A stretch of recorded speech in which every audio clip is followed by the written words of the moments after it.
We now come to a very important part of the program. It is my great pleasure to get to introduce our speaker. And I'll just say at the outset, it's not often that any of us in our lifetimes will be up close to a true American hero. But that's what's happening today with Tom Stafford. Now, most of you students weren't born when Tom Stafford was pulling his heroics in space. But there's some things you need to know about him, because I think he is a great model for all of us. Growing up in western Oklahoma as a young man and watching those DC-3s fly over on their coast-to-coast flights inspired Tom Stafford that he wanted to fly. He was good in math, he was good in science, and he got an appointment to the U.S. Naval Academy where he graduated. After graduating there, he was offered a spot in the newly formed Air Force of the United States of America. He graduated first in his class from pilot school and became a teacher and co-wrote textbooks. He said, "I want to fly higher and faster than anybody," and he did it. He was appointed an astronaut in 1962 and piloted many flights over the years. His involvement with the various Gemini flights proved the viability of a rendezvous in space, and in 1975, for all of us that were looking at the time, we watched this historic connection and rendezvous when General Stafford commanded his final mission on the International Apollo-Soyuz flight. It was part of the famous handshake in space that was seen live around the world. And as Stafford and the Soviet cosmonaut met in the open hatch that connected the two vehicles. Not bad for a boy from western Oklahoma. Tom Stafford has been awarded virtually every award there is. It's an overwhelming list. And I urge you to read the bio, and you will be, I think, as impressed as I. And I'm very impressed he received the President's Medal of Freedom. He was the commander of Apollo 10. Ladies and gentlemen, please welcome a real American hero, General Tom Stafford.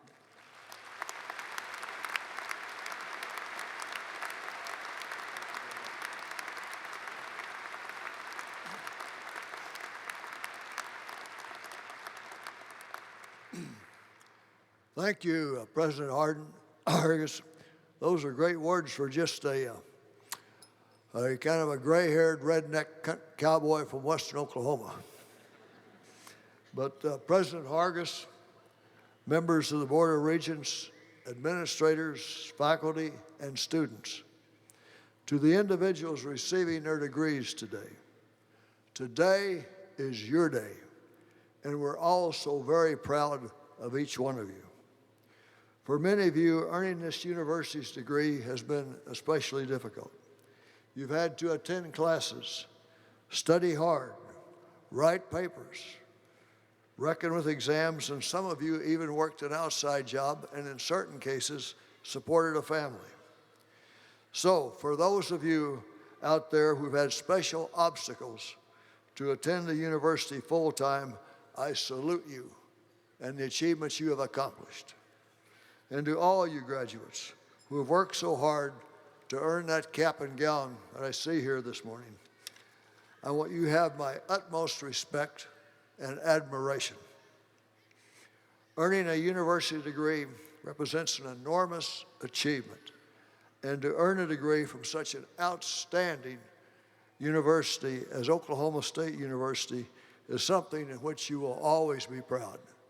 You know, once a cowboy, always a cowboy.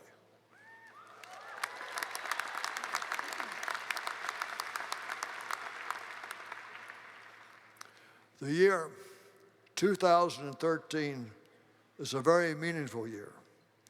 It'll be a meaningful year for each one of you who's graduating from Oklahoma State University. As you begin your careers and move into the next phase of your lives, the significance of these recent years of extremely hard work and dedication will take on added meaning.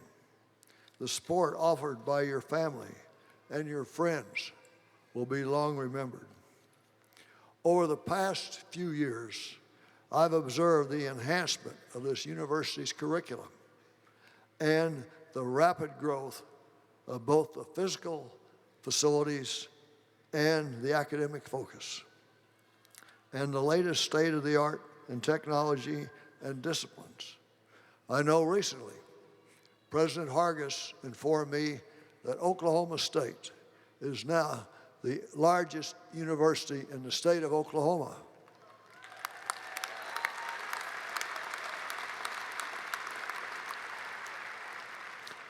And so I get a very positive feeling when I go through the Oklahoma City airport and I see this giant sign that says Oklahoma State University, the state's university. That's right on, you know.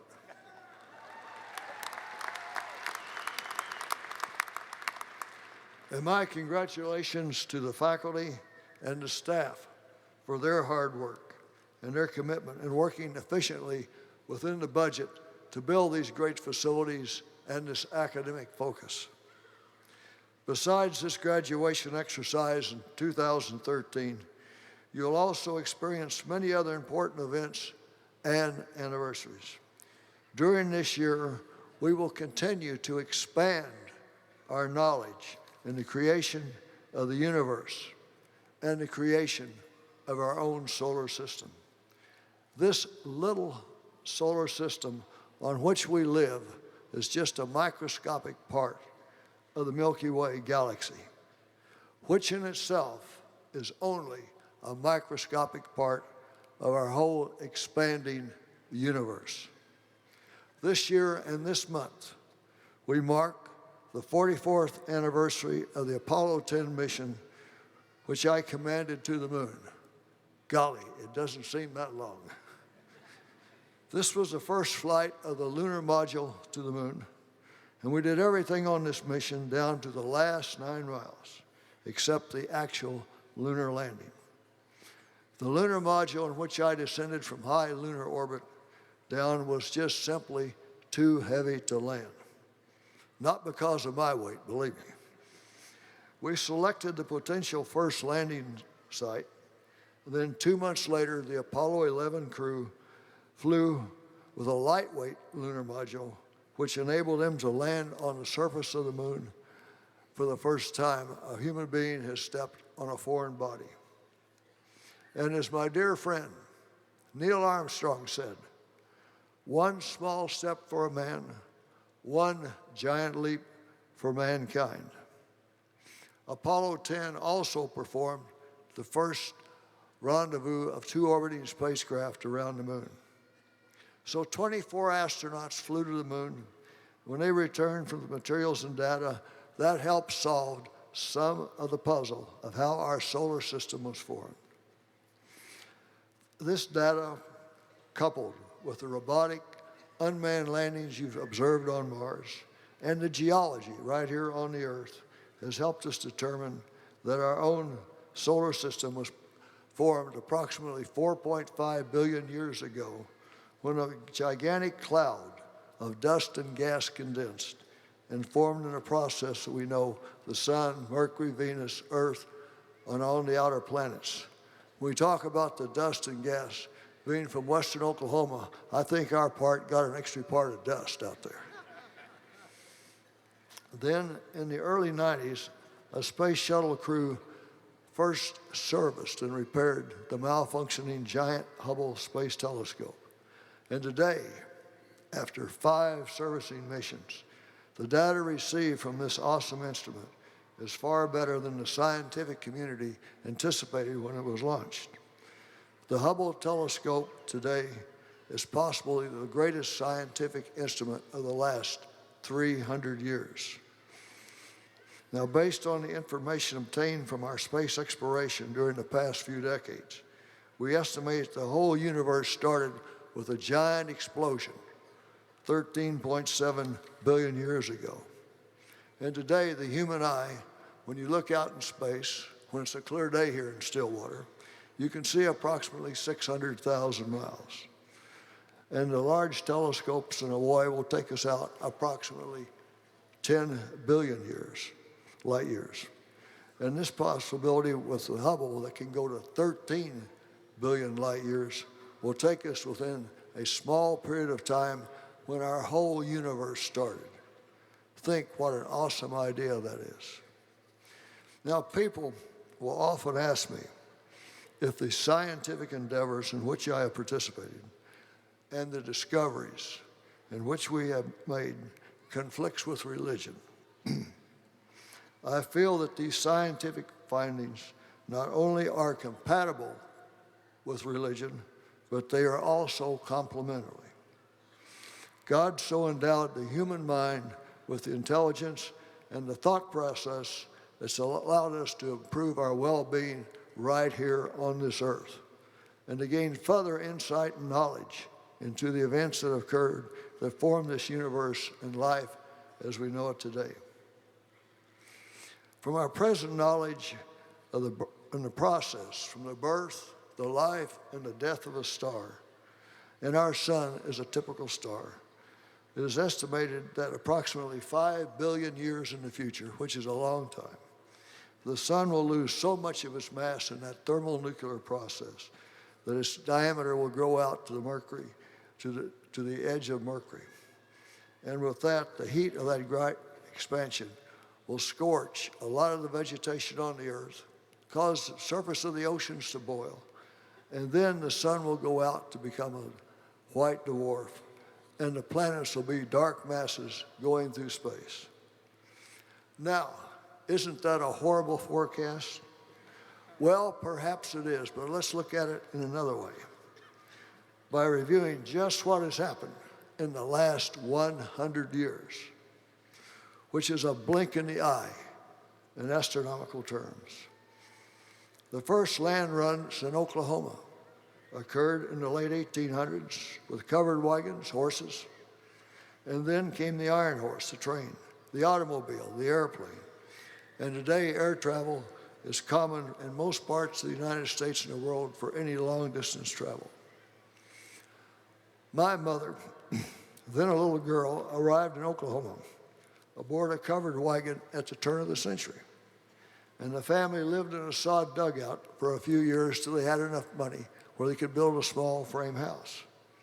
Then, less than 70 years, she saw her only son not only fly in orbit around the earth, but also to fly to the moon, and she watched it on real-time color TV. Think what happened just in that 70 years. Now, let's think. Let's project ahead. Let's go out 100 years to the year 2113 years from today. Imagine all the further improvements that we'll make. And then, if you will, let's go out 1,000 years in the future to the year 3013 and think what the human race will have accomplished. Now, if we even go out to 1 million years, which is a long way, think some more. This is a thought process that's very hard for all of us to conceive.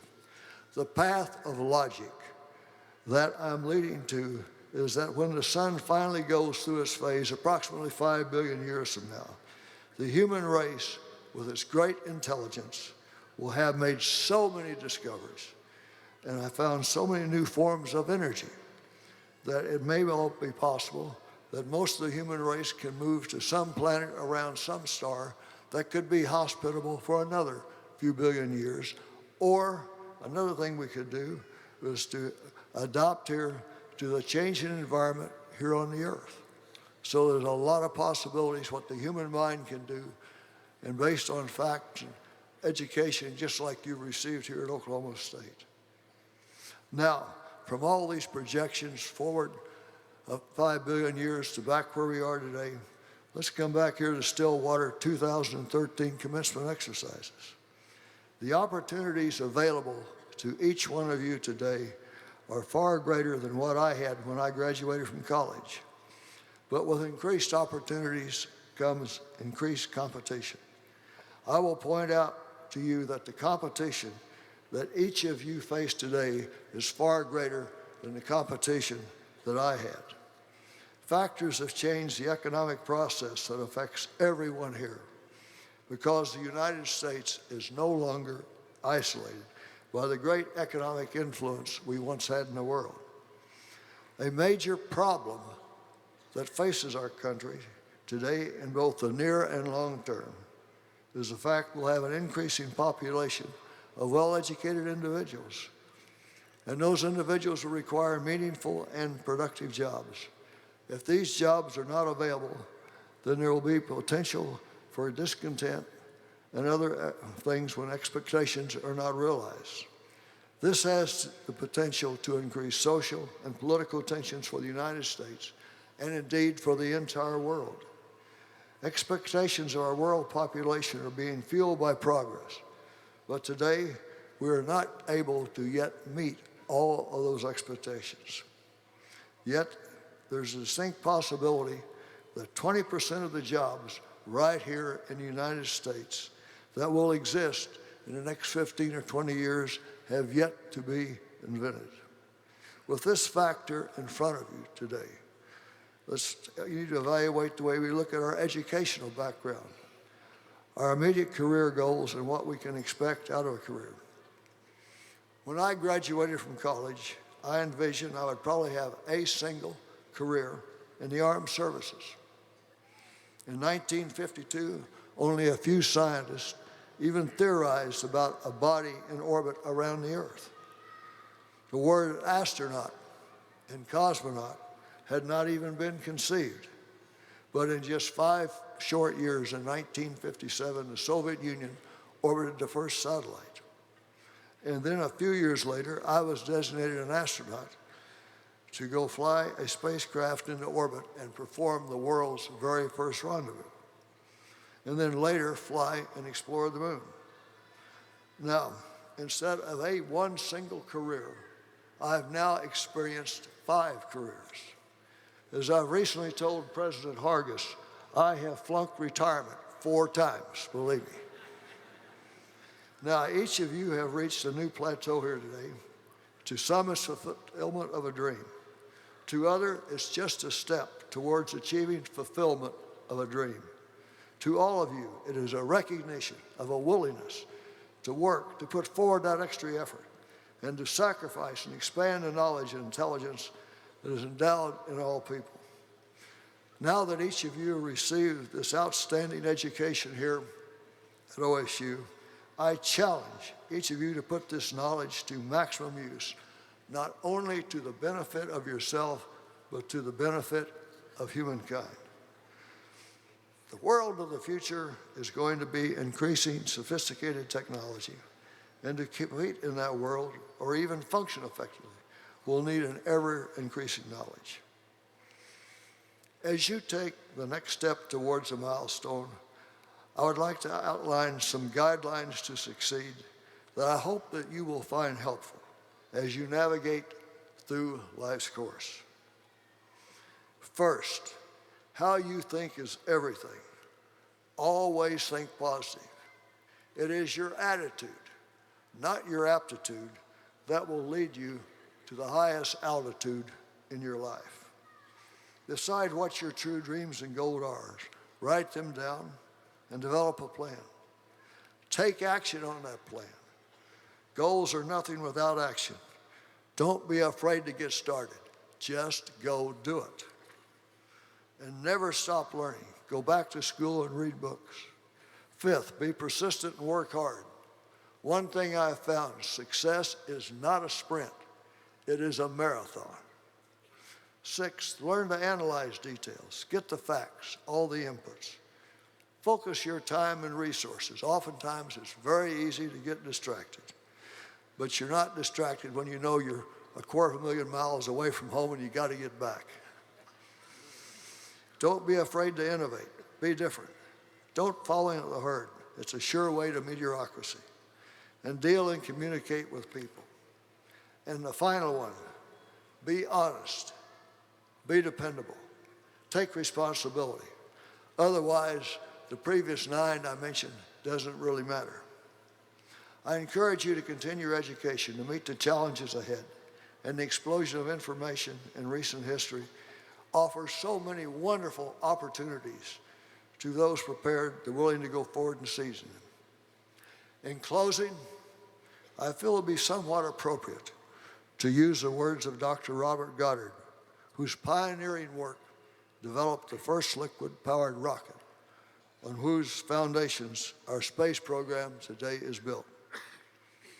Dr. Goddard said, "It is difficult to say what is impossible, for the dreams of yesterday are the hopes of today and the realities of tomorrow." To the class of 2013, congratulations again. The best of luck for the future. God bless.